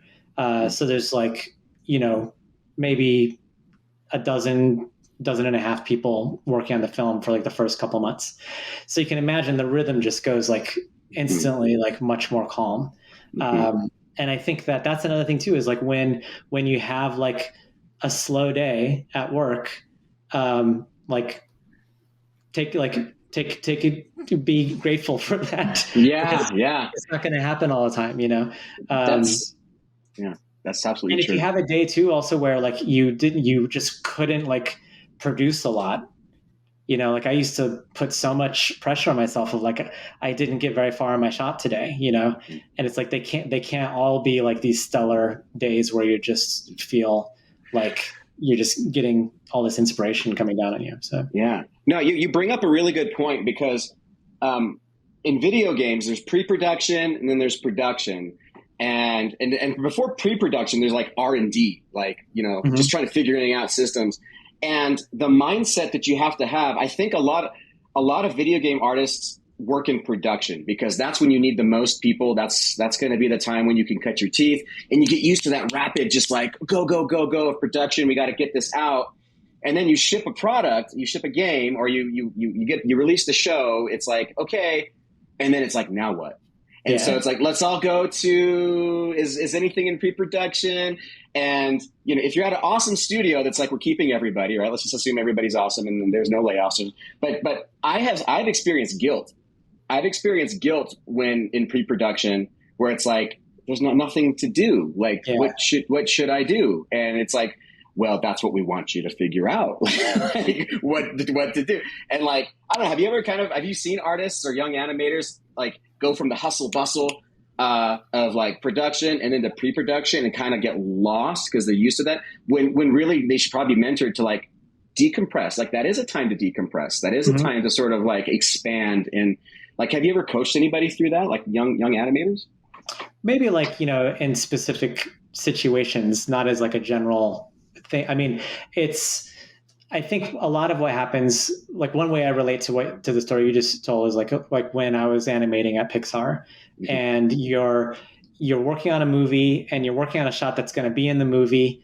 And so it all really feels like it's for something, you know what I mean? Like it matters. And then you go into the next movie and they haven't started like animation production yet. So you're doing animation testing. And a lot of it's just like, yes, but is this going to, like, am I really contributing? Am I really making something, like, because it's just going to go into a drawer or something like that. But that's like a limited way to see it, because you could actually be doing a piece of animation that influences what the character is in the story. So it's more, I mean, that's more specific of like, oh, I'm depressed now, this doesn't matter, versus like, I'm exhausted. And but that's also like a lot of studios who are trying to like keep everyone together because they know that like they don't want to have to go and like hire a whole new crew. That's so much cost and energy to do that. So they're trying to find ways to keep a lot of their artists, working. But oftentimes, if it's like a downtime in production and someone says, "I want to take 2 weeks off," they're just like, "Go, like perfect." Like we would much rather you go have your holiday now, and then like come back and and work like the long hours. Yeah, game studios are starting to move towards that. At least what I've seen. I've seen it's like, hey, we just shipped a game. I'm taking 2 weeks, and everyone's like, that's awesome. Specifically, if it's like someone that they need, someone that's really, really great. That's awesome. Thanks for sharing that, Kyle, because I think that is something between the two industries that's sort of like go, and learning how to like the times and seasons of professional creativity, how when to really go on the gas pedal and when to sort of like explore that blue sky possibilities and know that a lot of that stuff might just get shot down, but don't stress about it. Right. So I go through this a lot with my students and my mentees, because even when the time is right for you to, take a step back, breathe, relax, there is this like capitalistic guilt that plagues them deeply, where your worth is almost tied to your productivity, like you're saying, and getting over that actual mental block is so difficult, and it takes work. So like for the audiences, like try working on that, because if you actually take time off and you're feeling guilty the whole time and you're thinking about work the whole time, then guess what? You didn't really take any time off, right? Yeah. And I'm the most guilty of this of all. I feel like I work 24/7. I had a dream about this podcast tonight. So like literally I feel like I was working. So, it's so difficult to do, but you do have to let go of your worth being tied to your work. Yeah. I mean, I've learned to let go, Anna. I mean, me being an hour late to the podcast, like, what's up? Like, it's Sunday, I'm chilling. But no, it's a skill. It is a skill that I think after a decade or so, you're just kind of like, it's unsustainable, right? It's unsustainable to be in that. And I totally get what you're saying, Anna, like that capitalistic, like my worth is tied to my output. I gotta post something on Instagram.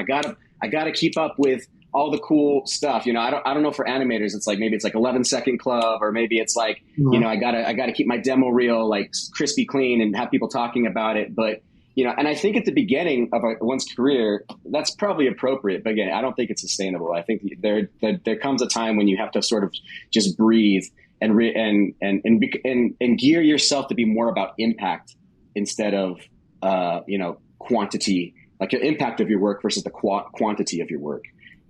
I mean, well, one kind of interesting way to think about it is that there's two values being served on a project, and I would assume, and you can speak to this if it's true in games, but there's definitely, and both are important. There's people who are on a project whose whole job is to like make sure that the project gets finished on time.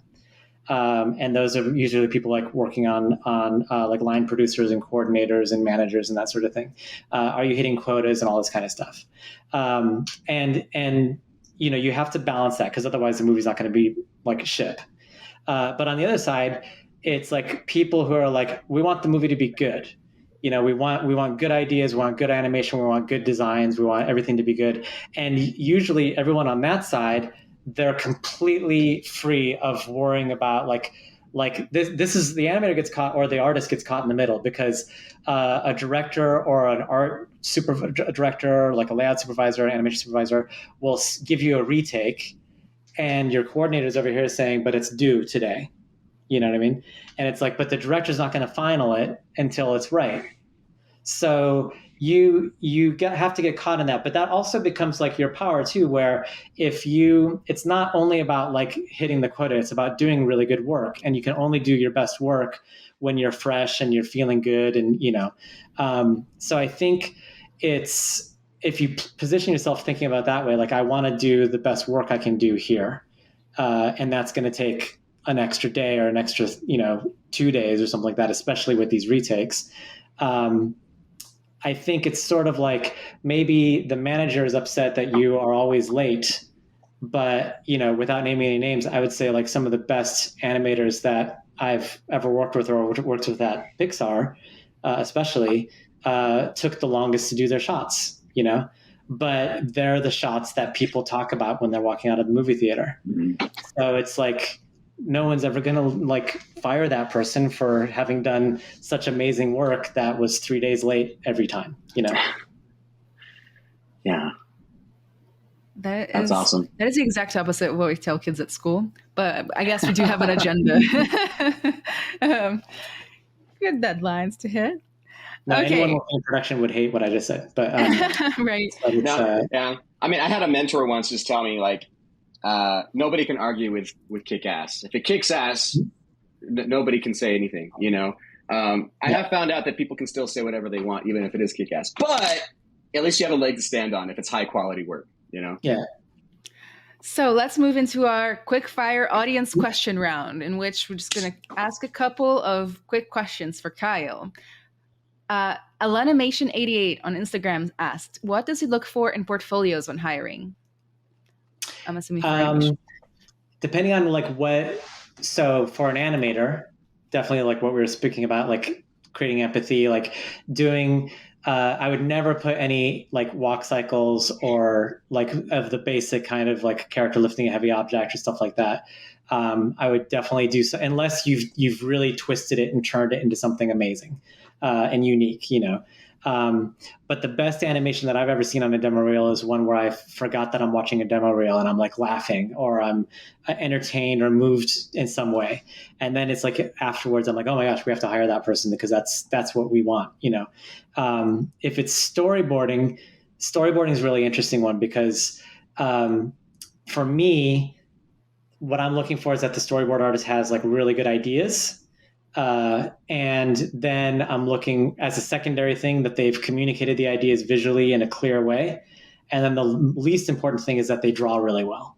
And a lot of people think it's like the opposite of that. Like you have to draw really well to be a storyboard artist. But some of the best storyboard artists that we've had is like this shy away from being stick figures. Mm-hmm. But the ideas are so hilarious. It's like, you know, in layout, we'll fix it. We'll fix like how that character looks off model and all that kind of stuff. And then I would say for viz dev, and there's, you know, other things we can talk about, but like visual development artists, people in the art department, that's where I'm looking more for like a unique point of view of who they are. Like an animator, I'm looking for that too, but also I want an animator who can like animate in any direction, like in any type of thing. But a visual artist, someone who's doing like character design or environment design or something like that, it's really good to know what their sensibilities are. Because if I'm looking for like somebody to work on another movie, if I'm like scrolling through Instagram and looking at artists, I'm really looking for somebody who can speak the language of the movie that we're making. And so that's where like that marriage happens really nicely where like, and then that artist is going to work on stuff that they love to do. So that's my personal take, like from a director's point of view, looking at different portfolios. Nice. Next question. What is the most important thing he learned while in the industry? That's from LS 3D Printing on Instagram. Wow. That would be hard to distill into like one thing. I think it's always been so different at different times. Yeah. You know, like in the beginning, it was simple. I was working on the Flintstones, and there was an animator named James Strauss who had worked on Jurassic Park, and he was a supervisor.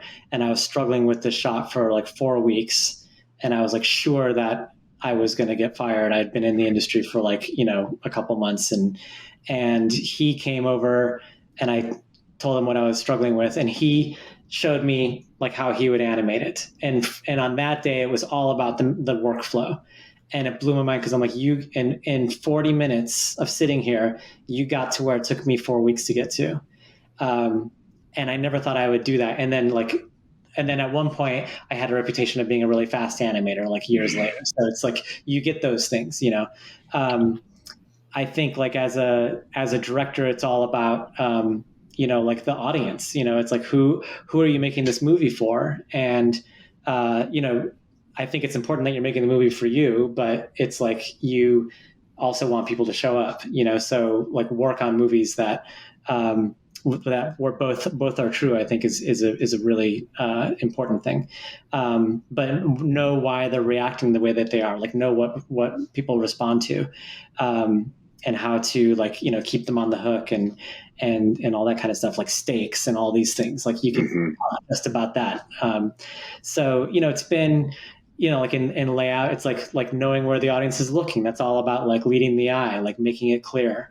How much visual information can you give somebody where it doesn't like overwhelm them, keeps them in the story, keeps them wanting to know what's going to happen. So every single department is all like hinged around its own sort of like values that they're trying to serve to make the overall thing work really well. But what's interesting, I think, about animation is that it's a very like a microcosm of like the overall film, because you deal with changes, like characters like changing emotions, or even like if it's physicality, like shifting your weight from one foot to the other, that's a change, So, and what are you dealing with when you're telling a story in a film? It's a big change, So it's like macrocosm change. So you can see like elements like in a small way, like relating to the bigger picture all the time. 3D cool. Or 3 Diego Mello on Instagram said, ask Kyle about the impact of AI in the near future. Wow. I wish I knew. It's amazing and scary and like a lot of things, it's in a lot of ways, I think it's really exciting to be alive right now and watching what's starting to happen. It still feels like it's very far away from being something that's going to like take away all of our work, but who knows how long that could take, or if it actually would happen, I think it's interesting. I actually enjoy looking at AI generated images because it's almost like looking at what a fake intelligence thinks something looks like. So it's like sort of creepy and fascinating in a way. So there's sort of like, I can see like it becoming a kind of fetishized art form in its own right. The one thing, because this question comes up a lot, especially with viz dev artists who are like, my job's going to go away because AI can do this. And so far the experience has been like, I could only like tell an AI what I want the image to look like. But a real living artist is going to be like, but you didn't think about this, and it could be this, and like here's another idea, and that's what I think is really valuable as a director, is the ability to be flexible, to be like, look, here's a great example. So when you're directing a voice actor, you would never line read the line to them and tell them, I want you to say it like this, because then you're missing out on every way that they could say the line that you never thought of that could be 100 times better. And so it's like, all you have to do is be like, does that serve the story? Is that in the right mood of where the character is at that point in the story? And if it is, then it's great. And it's the same with an artist, but right now, like the AI art that I've seen in the ways that the machines work, is that it will give you something as good as you're able to describe what you want. Mm-hmm. And for me as a director, I'm like, well, that is so insular that I'm not going to get anything outside of what I think I want. I might want something that I don't know that I want. You know what I mean? Yep. That is kind of a unique perspective. I haven't heard this perspective yet too much, guys. Like, I've only heard people being scared of it, or people excited to use it to make money, or things like that. So that's awesome. Yeah. No, I completely agree with you though, Kyle. Like, you want to be nice to the AI because someday it might watch this podcast and realize we talked trash about it. But you can't make it. I really like what you said about you're missing out on the variation that the actor will give you. You're missing out on the variation. Like, as an art director, like, I'm viewing this as from an art director standpoint, right? And it's like, I can't tell the prompt artist, whatever. I'm like, hey, can you like turn the head just a little bit this way and make the hand like kind of like, you know what I mean? Like, because the AI will give a completely new thing. Like, they can't make those micro adjustments, and a lot of times it is just like a regurgitation of existing styles. Like, there's nothing And you would think that that would be something new. You would think that that sort of like remix of like all these different styles would make something new, and yet it doesn't. And that's the mystery to me. I'm like, shouldn't this AI be making like something that I have never seen before instead of making something that I've seen a bajillion times before? Right. So, and so there's an element of like creative chaos that's missing from AI. Maybe that's soul. Maybe that's like the human, the human spirit, I don't know. But like that's what's killing it for me right now. And I'm enjoying watching the debates and it's getting leaps and bounds. And I have seen a few skilled artists use it as like a starting point, but then they are still inserting themselves into the process and making it their own with their voice, not the AI voice. And I think that's the right way. That's for me, that's the more intriguing way to use that. Yeah, that reminds me like of the I'm probably mixing up the story, but like when they were having like chess players like Bobby Fischer play AIs, and the AI got to a point where it was always winning, but then the unbeatable thing would be like a human player with an AI. I think they call it like a chimera or like a centaur or something like that. Like, sounds rad. Sounds very D&D. Yeah, and that might be an interesting way to go. I mean, one thing, and so you can choose to use this or not if you want to, because it's a little bit of like this like philosophical tangent. But in my own thinking about AI, I guess I wonder if let's say it gets to the point where it can do all these things that we're talking about. It's just early days right now, and like 5 or 10 years from now, it's going to be able to completely direct and create a movie on its own that is going to be as good as like an Academy Award winning, Pixar film or something. Let's say that is the reality. The only thing I can imagine that's going to happen to like human culture as a whole is that we're going to evolve in a different way in reaction to that. And so what we start to want, or what starts to be like the stories that really connect to us, like those stories in themselves, I think would change, and then it's like a question of like, does AI adapt as fast as we do to that? Who knows, but I think like when you talk about soul, it's like, I think one thing one conversation that is starting to happen is like, what makes somebody human versus like artificially intelligent, like where is that coming from? So I think maybe those are the questions to ask yourself as an artist. So like, how do I create something that an AI is going to eventually want to like synthesize, but can't do on its own, I just figured out how to beat the AI, because what makes us human is our mistakes, and the AI can never make a mistake. So what's going to become avant-garde in film is movies just have tons of mistakes in them. Yeah. That'll be the human fingerprint. AI hands? Yeah, it's can make mistakes. No, but totally. I was talking to my own assistant, and we used ChatGPT and things like that too. And I was writing the description for our past podcast, and I was like, "Hey, just use ChatGPT." And she goes, nowadays, so many people are using this stuff that we can tell that it was written by AI, and there's just this voice to the AI that is everywhere now. Like, we need to write this on our own so that we have our own voice. So like there's so much to it, and I've had lengthy conversations about the ethics of it all, the copyrights of it all of that stuff. But yeah, like at the end, you can't take the human out of it, right? Because then we'll stop enjoying it. Yeah, I think it's like there was one, and this is a couple years old, but I saw a film that humans made based off a script that an AI wrote.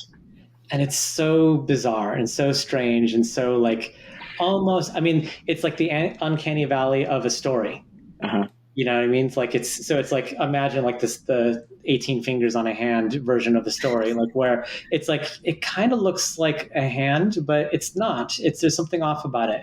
And I think that would be really interesting to see if it ever gets the nuance, that makes something warm and human like that. So. That would actually be scary. That'll be the scary thing for me. Because right now I'm not really freaked out by AI.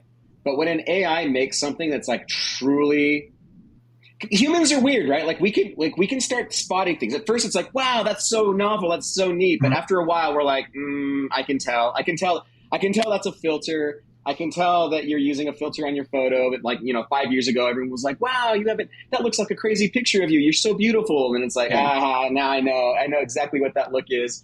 We're good at spotting software layers on top of things. Like there's a flavor to it, even in like audio, like we're like, oh, I can like auto tune was like this cool thing. Right. And now we're like, now we can hear it. Right. It's good when an AI can make something purely authentic where humans can't. That's the time that I'm going to be like freaked out by it. Right now, and maybe like I mean, I'm just like speculating because so much of it is like, I mean, I could definitely understand any artist being upset where like I can see that the AI has used my image as a basis point for that would be horrible to see that.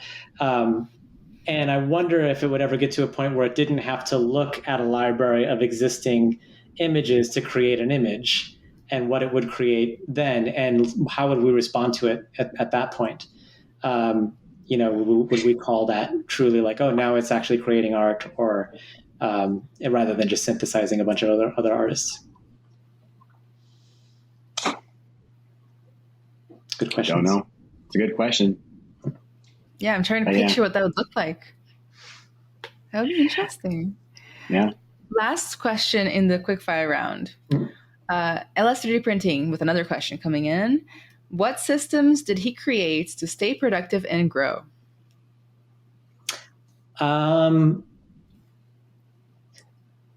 I guess if it's like a conscious system, I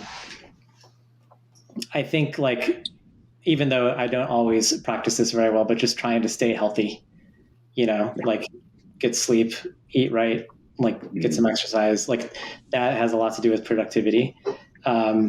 Knowing like when you're like especially if you like to work at night, and if you've made the same mistake like more than a couple times, then it's just time to like stop and go to bed, and look at it the next day. Looking at it the next day often helps a lot. But for systems for growing, I don't think that's always been such an organic thing, like in my journey, that I don't think I could have ever mapped it out. It was more just like following what seemed like it would be fun at the time.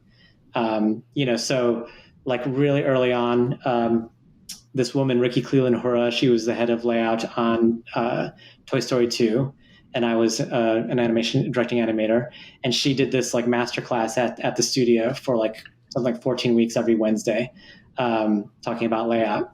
And what she did was she would like dissect films, and like, why is this working visually? And like, she was such a good teacher in this stuff, and watching it, like that was the seeds for me to want to become to work in layout, because I was like, this is amazing. Like, this isn't like a lot of animators think you're like, oh, you're just putting the shot file together and getting the characters and everything and like handing it to the animator so they can go work.